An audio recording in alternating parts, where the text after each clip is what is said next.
વધુ એક કૌભાંડ સામે આવ્યું છે। બીઝેડ ગ્રુપની શૈક્ષણિક સંસ્થામાં પણ ભૂપેન્દ્રસિંહ ઝાલાએ કૌભાંડ કર્યું છે।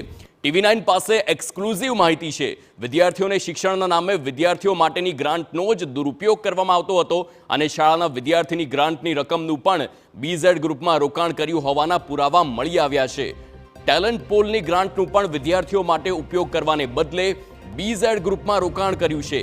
અંદાજે 70 લાખથી વધુની તેની રકમનું રોકાણ કર્યું છે અને સાબરકાંઠાના હિંમતનગરમાં પણ આ ગ્રો મોર સ્કૂલ આવેલી છે અને આવી રીતે તેનું પણ રોકાણ કરવામાં આવ્યું છે।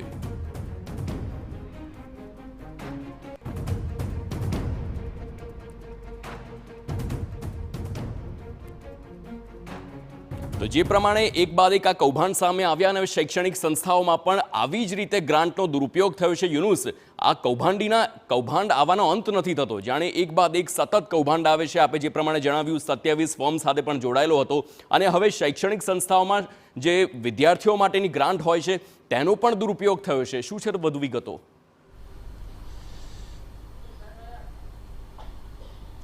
ભૂપેન્દ્રસિંહ ઝાલાના જ્યાં જ્યાં પણ કનેક્શન હતા તે તમામ કનેક્શનોની તપાસ કરવામાં આવી રહી છે। તેની જેટલી પણ સંસ્થાઓ હતી તે સંસ્થાઓની તપાસ કરવામાં આવી રહી છે। જે બિઝનેસ ફર્મ હોય તેની પણ તપાસ કરવામાં આવી રહી છે। સાથે જે ગ્રોમોર કેમ્પસની અંદર શાળા આવેલી હતી તે જે શાળા ખરીદેલી હતી તે અંગે પણ તપાસ કરવામાં આવી રહી છે। અને આ ગ્રોમોર કેમ્પસની અંદર આવેલી સ્કૂલમાં કઈ રીતે નાણાકીય વ્યવહારો થતા હતા તેની તપાસ કરવામાં આવી તો ચોંકાવનારી વિગતો ખુલી છે। જેમાં ટેલેન્ટ પોલ નામની જે ગ્રાન્ટ હતી જે કે વિદ્યાર્થીઓ માટે ઉપયોગ કરવાની હતી તે વિદ્યાર્થીઓ માટેની ગ્રાન્ટનો ઉપયોગ બીઝેડ ગ્રુપની જે અલગ અલગ જે સ્કીમો હતી તેની અંદર તેને ગેરકાયદેસર રીતે રોકાણ કર્યું હોવાના CID ક્રાઇમને પુરાવાઓ મળ્યા છે।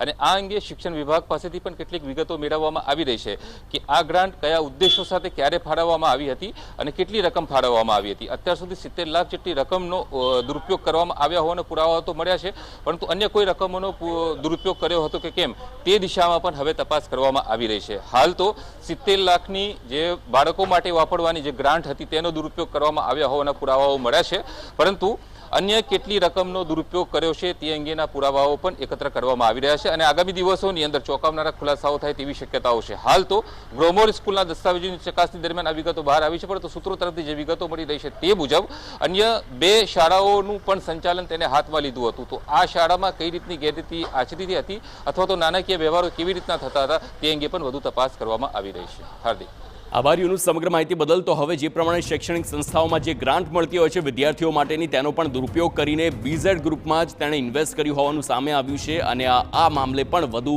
તપાસ થઈ રહી છે। 70 લાખ જેટલી ગ્રાન્ટ છે તેનો દુરુપયોગ કરવામાં આવ્યો છે।